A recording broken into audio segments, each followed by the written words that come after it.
സ്വഭാവത്തോടുകൂടിയ ഒരു കുലീനസ്ത്രീയെ ഈ വിധം ദുരിതാനുഭവത്തിന് അനുവദിച്ചതിൽ അവർ കണ്ണുനീർ പൊഴിച്ചു. രാമൻ കാണിച്ച കാഠിന്യത്തിന്റെ പേരിൽ അവർ അദ്ദേഹത്തെ കുറ്റപ്പെടുത്തി. നഗരവും രാജധാനിയും വ്യസനത്തിലാണ്ടു. ദുഃഖമനുഭവിക്കാത്ത ഒരാളും അവിടെ ഉണ്ടായിരുന്നില്ല. വിലാപസ്വരമായിരുന്നു അവിടെ കേൾക്കാൻ കഴിഞ്ഞിരുന്ന ശബ്ദം. ഇമ്മാതിരിയൊരു സതീരത്നത്തെ എപ്പോഴെങ്കിലും ഇത്തരമൊരു ശിക്ഷയ്ക്ക് വിധേയാക്കാമോ? ദുഃഖം കൊണ്ട് ഈ ചോദ്യം ചോദിക്കാത്ത ആരും അവിടെയുണ്ടായിരുന്നില്ല. രാമൻ ഈ അലമുറകളും വിലാപവും കേട്ടു. അദ്ദേഹം തന്റെ ഏക സഹായമായ ലക്ഷ്മണനോടുകൂടി ക്ഷേത്രത്തിൽ പോയി. മറ്റുള്ളവരുടെ ദൃഷ്ടിയിൽ നിന്നും അകന്ന ദിവസം അവിടെ കഴിച്ചു. പിന്നീട് അദ്ദേഹം അന്തഃപുരത്തിൽ ചെന്നു.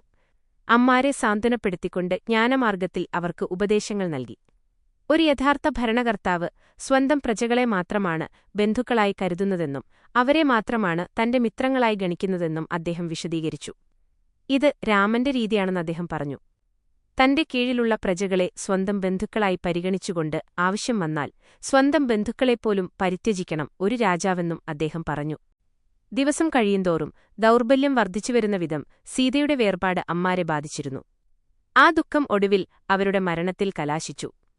അവരിൽ അന്തർലീനമായ അഗ്നിയെ യോഗശക്തിയാൽ പ്രത്യക്ഷപ്പെടുത്തുകയും ആ അഗ്നിയിൽ അവർ സ്വയം ഭസ്മീകൃതയാവുകയുമാണുണ്ടായത്. അതിന്റെ ഫലമായി അവർക്ക് ആനന്ദത്തിന്റെ അത്യുച്ചമായ നില ലഭിച്ചു. ആ സഹോദരന്മാർ മാതൃനഷ്ടത്തിൽ അത്യന്തം ദുഃഖിച്ചു. ശവസംസ്കാര കർമ്മങ്ങളെല്ലാം യഥാവിധി നിർവഹിക്കുകയും ചെയ്തു. അവർ ശാസ്ത്രം വിധിച്ച 16 ദാനങ്ങൾ അതിഗംഭീരമായി നടത്തി. പിന്നെ ആ 4 സഹോദരന്മാരും രാമനും ലക്ഷ്മണനും ഭരതനും ശത്രുഘ്നനും രാജ്യഭരണ സംബന്ധമായ പ്രശ്നങ്ങളിൽ ഏർപ്പെട്ടു. ജനങ്ങളുടെ ആഗ്രഹങ്ങൾക്കും അവരുടെ പരിപൂർണ സംതൃപ്തിക്കുമനുസരിച്ച് തങ്ങൾ ഏറ്റെടുത്ത ഭരണപരമായ ചുമതലകളുടെ നിർവഹണത്തിൽ വ്യാപൃതരായി. അങ്ങനെയിരിക്കെ രാമൻ വേദങ്ങളിൽ നിർദ്ദിഷ്ടമായ അശ്വമേധ യാഗം ചെയ്യാൻ ആഗ്രഹിക്കുന്നുവെന്ന് അറിയിക്കുകയുണ്ടായി. എല്ലാത്തരം ദുഃഖങ്ങളെയും ഈ യാഗം നശിപ്പിക്കുമെന്നതായിരുന്നു ഈ തീരുമാനത്തിനുള്ള പ്രധാന കാരണം. അദ്ദേഹം അംഗദനും മറ്റുള്ളവർക്കും വിവരമയച്ചു. സഹോദരന്മാരോടും മന്ത്രിമാരോടും ഒന്നിച്ച് അദ്ദേഹം കുലഗുരു വസിഷ്ഠന്റെ വസതിയിലേക്ക് ചെന്നു. അവർ ഗുരുവിന്റെ പാദങ്ങളിൽ നമസ്കരിച്ചു. കുലഗുരു അവരെ ബഹുമാനപുരസ്സരം സ്വീകരിച്ചു. മൃദുലമധുരമായ സ്വരത്തിൽ അദ്ദേഹം അവരുടെ ആരോഗ്യത്തെയും സാമ്രാജ്യക്ഷേമത്തെയും പറ്റി അന്വേഷിച്ചു. പുരാണങ്ങളിൽ നിന്നും കഥകൾ ഉദ്ധരിച്ചു. ഇതിഹാസങ്ങളിൽ നിന്നും സംഭവങ്ങൾ എടുത്തുകാട്ടിയും അദ്ദേഹം അവർക്ക് അമൂല്യമായ ഉപദേശങ്ങൾ നൽകി. അതിനുശേഷം രാമൻ സംസാരിക്കാൻ തുടങ്ങി. ഗുരോ, എനിക്കൊരു ആഗ്രഹമുണ്ട്. അത് സാക്ഷാത്കരിക്കുന്നതിനായി അങ്ങ് സഹായിക്കണം. ഇത്രയും പറഞ്ഞുകൊണ്ട് അദ്ദേഹം ഗുരുവിന്റെ പാദങ്ങളിൽ പ്രണമിച്ചു. ആ ആഗ്രഹം എന്താണെന്ന് ഗുരുവസിഷ്ഠൻ ചോദിച്ചു. രാമൻ മറുപടി പറഞ്ഞു. ഞാനൊരു യാഗം ചെയ്യാൻ ആഗ്രഹിക്കുന്നു. അത് നടത്തിയാൽ അയോധ്യയിലെ ജനങ്ങൾക്ക് സുഖാഭിവൃദ്ധിയുണ്ടാവും. അവർ ആനന്ദപൂർണരായിരിക്കും. ഞാൻ ചെയ്യാനുദ്ദേശിക്കുന്നത് അശ്വമേധയാഗമാണ്. അത് ചെയ്താൽ നഗരത്തിൽ ശാന്തി വർദ്ധിക്കും. ജനങ്ങളും അതിനായി ആവശ്യപ്പെടുന്നു. അങ്ങയുടെ പ്രതികരണം ഭയന്ന് ഭരതൻ ഈ കാര്യം അങ്ങയെ അറിയിക്കാൻ മടിക്കുകയുണ്ടായി. അതുകൊണ്ട് അങ്ങേക്ക് ഞങ്ങളെ കാണാൻ സൗകര്യമുണ്ടാകുമ്പോൾ ഞാൻ തന്നെ അങ്ങയെ സമീപിക്കണമെന്ന് എനിക്ക് തോന്നി. അങ്ങനെ ഇപ്പോൾ ഈ ആഗ്രഹത്തെപ്പറ്റി അറിയിക്കാമെന്ന് തീരുമാനിച്ചു. ഞങ്ങൾ അങ്ങയുടെ തീരുമാനം അനുസരിക്കും. അതുപ്രകാരം സന്തോഷപൂർവ്വം പ്രവർത്തിക്കുകയും ചെയ്യും. വിനയമധുരമായി ഉച്ചരിക്കപ്പെട്ട ഈ വാക്കുകൾ വസിഷ്ഠൻ ശ്രദ്ധിച്ചു. ആ ആശയം അദ്ദേഹത്തെ സന്തുഷ്ടനാക്കി. അദ്ദേഹം പറഞ്ഞു. നിന്റെ ആഗ്രഹം നിറവേറ്റപ്പെടും. ഭരതാ, യാഗത്തിനുവേണ്ട ഒരുക്കങ്ങൾ ചെയ്യുന്നതിൽ ദത്തശ്രദ്ധനാവൂ. ഗുരുവിന്റെ സമ്മതം സഹോദരന്മാരെയും മന്ത്രിമാരെയും സന്തോഷിപ്പിച്ചു. അവർ കുലഗുരുവിനെ സ്തുതിച്ചു. അദ്ദേഹത്തിന്റെ പാദങ്ങളിൽ വീണ്ടും നമസ്കരിച്ചു. യാഗത്തെ സംബന്ധിച്ച് ധാരാളം പരിചയവും പരിജ്ഞാനവുമുള്ള ബ്രാഹ്മണർ നഗരത്തിലേക്കും കൊട്ടാരത്തിലേക്കും ഭരതനെ അനുഗമിച്ചു. സുമന്ത്രൻ പൗരമുഖ്യന്മാരെ ക്ഷണിച്ചുവരുത്തി. ഉദ്യോഗസ്ഥന്മാരെ വിളിച്ചുവരുത്തി. നഗരത്തിനുള്ളിലെ രാജകീയ പാതകളും അങ്ങാടികളും വ്യാപാരകേന്ദ്രങ്ങളും അലങ്കരിക്കുവാൻ ആവശ്യപ്പെട്ടു. പല സ്ഥലങ്ങളിലും മണ്ഡപങ്ങൾ കെട്ടിയുയർത്തുവാനും അദ്ദേഹം നിർദ്ദേശിച്ചു. അവർ ആ കൽപ്പനകൾ അടിയന്തര സ്വഭാവത്തിൽ നടപ്പിൽ വരുത്തി. അങ്ങനെ ആ മഹാസംഭവത്തിന് നഗരമണിഞ്ഞൊരുങ്ങി. അവിടമാകപ്പാടെ ആനന്ദപ്രദമായ പ്രവർത്തനങ്ങളാൽ ഉത്തേജിതവും ആവേശഭരിതവുമായി. രാമന്റെ നിർദ്ദേശങ്ങൾക്കനുസരിച്ച് മഹർഷിമാരിലും തപസ്സികളിലും മുഖ്യന്മാരായവർക്ക് യാഗവിവരം അറിയിച്ചിട്ടുണ്ടെന്നും ചെയ്തുകൊണ്ടിരിക്കുന്ന പ്രവർത്തനങ്ങളെ സംബന്ധിച്ച് വസിഷ്ഠനെ അറിയിച്ചിട്ടുണ്ടെന്നും നഗരത്തിലെ പൗരമുഖ്യന്മാരും ഉദ്യോഗസ്ഥന്മാരും അദ്ദേഹത്തെ അറിയിച്ചു. വസിഷ്ഠൻ രാമനെ ഇപ്രകാരം ഉപദേശിച്ചു. ഈ യാഗവാർത്ത ജനകചക്രവർത്തിക്ക് ആളെ അയക്കുക. അദ്ദേഹത്തിന് രാജ്ഞിയോടും ബന്ധുക്കളോടും കൂടി യാഗത്തിൽ സംബന്ധിക്കുവാൻ സാധിക്കുന്നതാണ്. അനുനയക്ഷമവും ആമോദജനകവുമായ വാക്കുകളാണ് അദ്ദേഹത്തിന്റെ ഉപദേശം ഉൾക്കൊള്ളിച്ചിരുന്നത്. അദ്ദേഹം തുടർന്നു, പ്രധാന തപസ്സികൾക്കും ബ്രാഹ്മണർക്കും മഹർഷിമാർക്കും ക്ഷണമയക്കുക. കുലഗുരുവിന്റെ സമ്മതത്തോടുകൂടി രാമൻ അദ്ദേഹത്തെ ഒരുക്കങ്ങളെല്ലാം നേരിട്ട് കാണുന്നതിനായി അയോധ്യയുടെ ചുറ്റും കൂട്ടിക്കൊണ്ടുപോയി. നഗരത്തിലൂടെ നീളം ചെയ്തു കണ്ട അലങ്കാരങ്ങളിൽ ഇരുവരും വളരെ സന്തുഷ്ടി പ്രദർശിപ്പിച്ചു. ഔദ്യോഗിക ദൂതന്മാർ അടുത്തും ദൂരത്തുമുള്ള രാജ്യങ്ങളിലെ രാജാക്കന്മാരെ സന്ദർശിച്ചു ക്ഷണപത്രം സമർപ്പിച്ചു. അവരിലൊരാൾ ജനകന്റെ തലസ്ഥാന നഗരിയായ മിഥിലയിലേക്കും പോയി. ജാംബവാൻ, അംഗദൻ, സുഗ്രീവൻ, നളൻ, നീലൻ എന്നിവരും മറ്റുള്ള വാനരനായകന്മാരും എത്തിച്ചേർന്നു. തപസ്സികളും സന്യാസിമാരും കൂട്ടം കൂട്ടമായി നഗരത്തിലേക്ക് വന്നു. അവർക്കെല്ലാം തങ്ങളുടെ ആധ്യാത്മിക പദവിക്കനുസരിച്ച് സ്വീകരണവും താമസത്തിനുള്ള സൗകര്യങ്ങളും നൽകപ്പെട്ടു. ഏറെ കഴിയുന്നതിനു മുമ്പ് വിശ്വാമിത്ര മഹർഷി സമാഗതനായി. രാമൻ അദ്ദേഹത്തെ ആദരിച്ചു. ബഹുമാനപൂർവമായ ആതിഥ്യം നൽകി. അഗസ്ത്യ മഹർഷിയും അയോധ്യയിലെത്തി. അദ്ദേഹവും യഥാർഹം സ്വീകരിക്കപ്പെട്ടു. സസുഖം താമസിക്കാനുള്ള സൗകര്യങ്ങളും ചെയ്യപ്പെട്ടു. അവർ യാഗത്തിനായി ഏർപ്പെടുത്തിയ പവിത്രമായ യാഗശാല കണ്ട് സന്തുഷ്ടരായി. മിഥിലയിലെ പൗരന്മാർ അയോധ്യയിൽ നിന്നെത്തിയ ദൂതനെ കണ്ട് വളരെ സന്തോഷിച്ചു. ദൂതൻ രാമന്റെ യാഗത്തെ സംബന്ധിച്ച കാര്യങ്ങൾ ജനകചക്രവർത്തിയെ അറിയിച്ചു.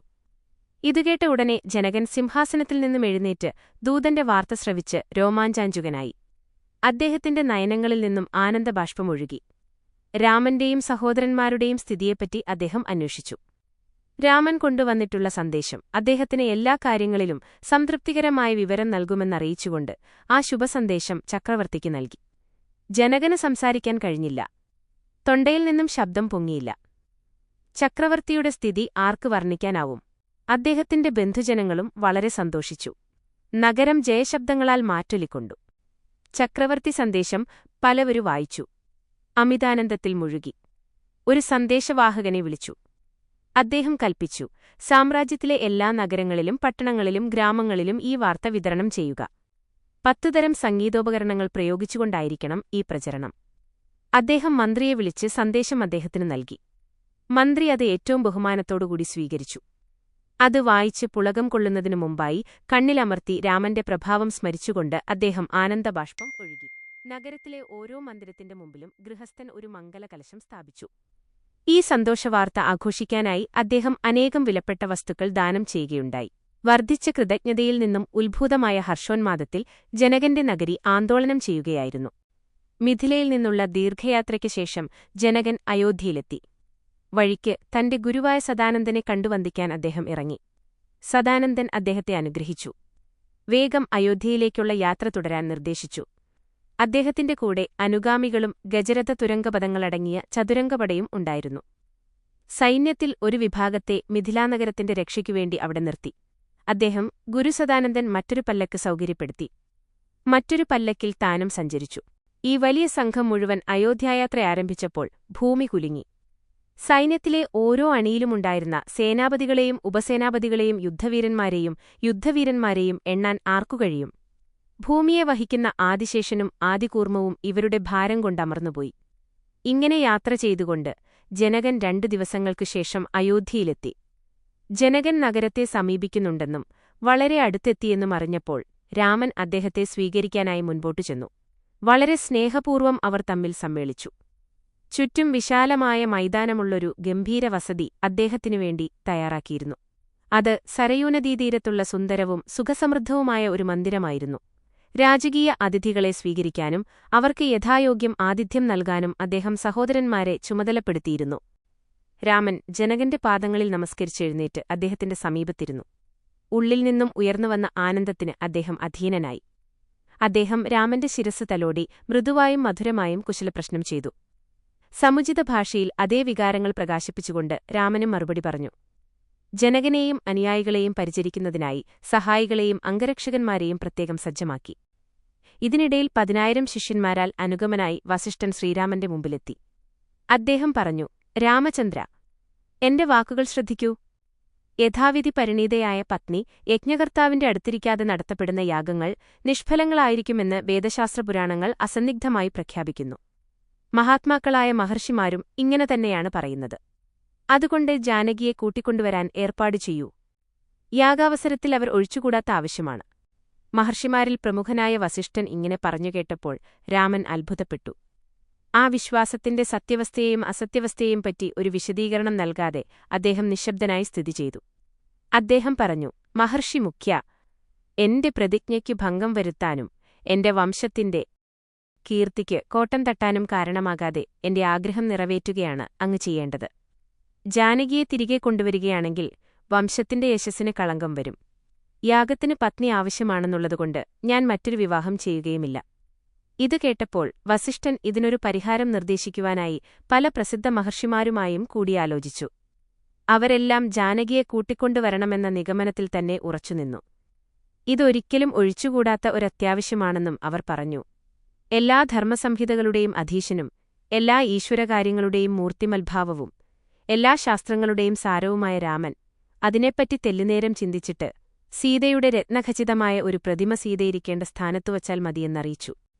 എല്ലാ ശാസ്ത്രങ്ങളും ഇതിന് പിൻബലമായിട്ടുണ്ടെന്നും ഒരു നിലയിലും ഈ മറുപടിക്കൊരു തടസ്സമുണ്ടാവാനില്ലെന്നും കൂടി അദ്ദേഹം പറയുകയുണ്ടായി. ജ്ഞാനത്തിന്റെ എല്ലാ ശാഖകളിലും നല്ല വൈദഗ്ധ്യം നേടിയിരുന്ന വിദ്വാൻമാർക്കും മഹർഷിമാർക്കും തപസ്വികൾക്കും ഈ അഭിപ്രായത്തെ നിഷേധിക്കാനോ എതിർക്കാനോ സാധിച്ചില്ല. നിർദ്ദിഷ്ടമായ പരിഹാരത്തിന്റെ സാധ്യതയെപ്പറ്റി എല്ലാവർക്കും അത്ഭുതമായി. അദ്ദേഹത്തിന്റെ സർവജ്ഞതയെ അവർ ശ്ലാഘിച്ചു. എല്ലാ സംഹിതകളുടെയും സാരം അദ്ദേഹം തന്നെയാണെന്ന് എല്ലാവരും അംഗീകരിക്കുകയും ചെയ്തു. ഒരു ദിവസം കൊണ്ടുതന്നെ കാഞ്ചനസീത തയ്യാറായി. ആഭരണങ്ങളും ഉടുപ്പുകളും അതിനെ യഥാർത്ഥ സീതയാണെന്ന് തെറ്റിദ്ധരിപ്പിച്ചു. അത്രയും രൂപസാദൃശ്യമുണ്ടായിരുന്നു അതിന്. സീത അത് കണ്ടിരുന്നുവെങ്കിൽ അത്ഭുതസ്തബ്ധയായി പോകുമായിരുന്നു. പലരും പ്രതിമ കണ്ടപ്പോൾ സീത മടങ്ങിവന്നിട്ടുണ്ടെന്നും വിശ്വസിച്ചു. അവർ 1000 നാവുകൾ കൊണ്ട് അതിന്റെ നിർമ്മാതാക്കളെ പുകഴ്ത്തി. പുലിത്തോൽ വിരിച്ച സിംഹാസനത്തിൽ രാമനിരുന്നു. ഭാര്യയിരിക്കാനുള്ള സ്ഥലത്ത് കാഞ്ചനസീതയും സ്ഥാപിച്ചു. സീത യഥാർത്ഥമായി അവിടെയുണ്ടെന്ന വിശ്വാസം സദസ്സിനുണ്ടായി. സന്നിഹിതരായിരുന്നവരെല്ലാം കൃതജ്ഞതയോടും ആനന്ദത്തോടും കൂടി നമസ്കരിച്ചു. വസിഷ്ഠൻ രാജസ്തുതിപാഠകന്മാരെ അഭിസംബോധന ചെയ്തു. അവിടെ സമ്മേളിച്ച അതിഥികൾക്ക് പ്രയോഗനിലയിലുള്ള നിയമങ്ങൾക്കനുസരിച്ച് എല്ലാ ഔദാര്യങ്ങളും ചെയ്യണമെന്ന് ആവശ്യപ്പെട്ടു. ഓരോരുത്തർക്ക് അവർ ആഗ്രഹിക്കുന്നത് കൊടുക്കുക, അങ്ങനെ ഓരോരുത്തരെയും സന്തുഷ്ടരാക്കുക. ഒരുക്കങ്ങളുടെയെല്ലാം മേൽനോട്ടം വഹിച്ചിരുന്ന ഭരതന്റെ സഹായത്തോടുകൂടി അവർ അതിഥികളെ യഥാസ്ഥാനത്ത് യഥായോഗ്യം ഇരുത്തി. ഓരോരുത്തരും അവർക്ക് ലഭിച്ചിരുന്ന സ്വീകരണത്തിന്റെ വൈശിഷ്ട്യത്തിന് തങ്ങളെത്തന്നെ അഭിനന്ദിച്ചു. സമുചിതമായ ശ്രദ്ധയും പരിഗണനയും കാണിച്ചതിന് സംഘാടകരെ പ്രശംസിക്കുകയുമുണ്ടായി. യാഗശാലയുടെ പുറത്ത് 500 ഭടന്മാർ കാവൽ നിന്നു. അകത്ത് 500 മഹാവൈദിക പണ്ഡിതന്മാരും. മാഘമാസത്തിൽ ശുക്ലപക്ഷത്തിലെ 2-ാം ദിവസം യാഗം ആരംഭിച്ചു. ആവശ്യമായ ചടങ്ങുകൾ നിർവഹിച്ചുകൊണ്ട് രാമനായിരുന്നു അതാരംഭിച്ചത്.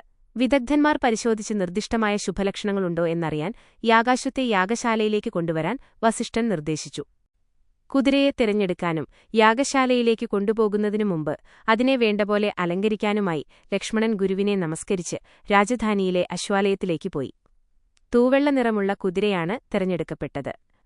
അതിന്റെ പുറത്ത് രത്നഖചിതമായ ജീനി വെച്ചു.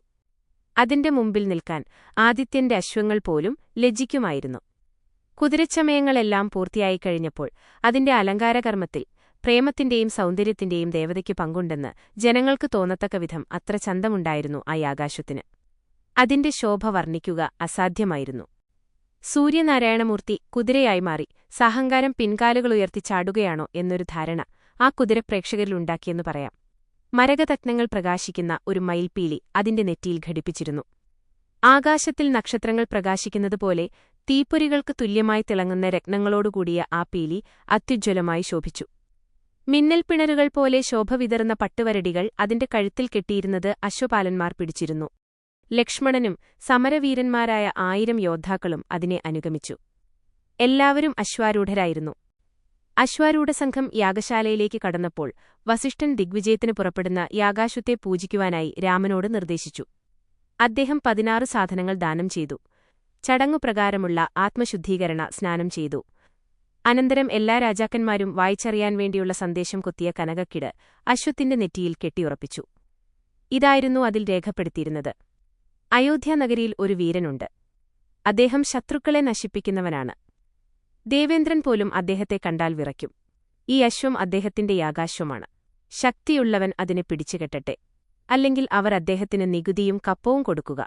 ഇതിന് സാധ്യമല്ലാത്തവർ വനത്തിലേക്ക് രക്ഷപ്പെടുക. ഇതിനിടയിൽ ഭാർഗവനും മറ്റു മഹർഷിമാരും രാമന്റെ അടുത്തു ചെന്ന് ലവണാസുരൻ ചെയ്യുന്ന ക്രൂരകൃത്യങ്ങളെപ്പറ്റി വിവരിച്ചു. അവിടെ സമ്മേളിച്ചിരുന്ന മഹർഷിമാർ ഇത് കേട്ട് ദുഃഖാകുലരായി. രാമൻ ശത്രുഘ്നനെ വരുത്തി അതിശക്തിയുള്ള അസ്ത്രങ്ങൾ നിറയെയുള്ള ഒരു ആവനാഴി അദ്ദേഹത്തിന് നൽകി. എന്നിട്ട് പറഞ്ഞു, ഈ ആയുധങ്ങൾ ഉചിതമായ മന്ത്രങ്ങൾ ഉച്ചരിച്ചുകൊണ്ട് ശത്രുവിൽ പ്രയോഗിക്കുക. പോകൂ, വിജയശ്രീലാളിതനായി മടങ്ങിവരൂ. അനന്തരം അദ്ദേഹം വിഭീഷണൻ ആളെ അയച്ചു. വിഭീഷണൻ വന്ന് രാമപാദങ്ങളിൽ നമസ്കരിച്ചു. രാമൻ അദ്ദേഹത്തോട് ആവശ്യപ്പെട്ടു, ലവണനെപ്പറ്റിയുള്ളതെല്ലാം എന്നോട് പറയൂ. വിഭീഷണൻ ലവണന്റെ ശക്തിയെപ്പറ്റിയും സ്വഭാവത്തെപ്പറ്റിയും തനിക്കറിവുള്ളതെല്ലാം വിവരിച്ചുകൊടുത്തു. വിഭീഷണന് ഒരു ചിറ്റമ്മയുണ്ടായിരുന്നു. അവൾക്ക് കുണ്ടീന എന്നു പേരുള്ള മകളും. രാവണൻ അവളെ മധു എന്ന ദാനവന് വിവാഹം ചെയ്തുകൊടുത്തു. അവർക്കൊരു കുട്ടിയുണ്ടായി. അവൻ ലവണൻ എന്നു പേരിട്ടു. ലവണൻ ഘോരമായ തപസ്സു ചെയ്ത് ശിവനോടിഷ്ടവരങ്ങൾ ദാനം ചെയ്യണമെന്ന് പ്രാർത്ഥിച്ചു.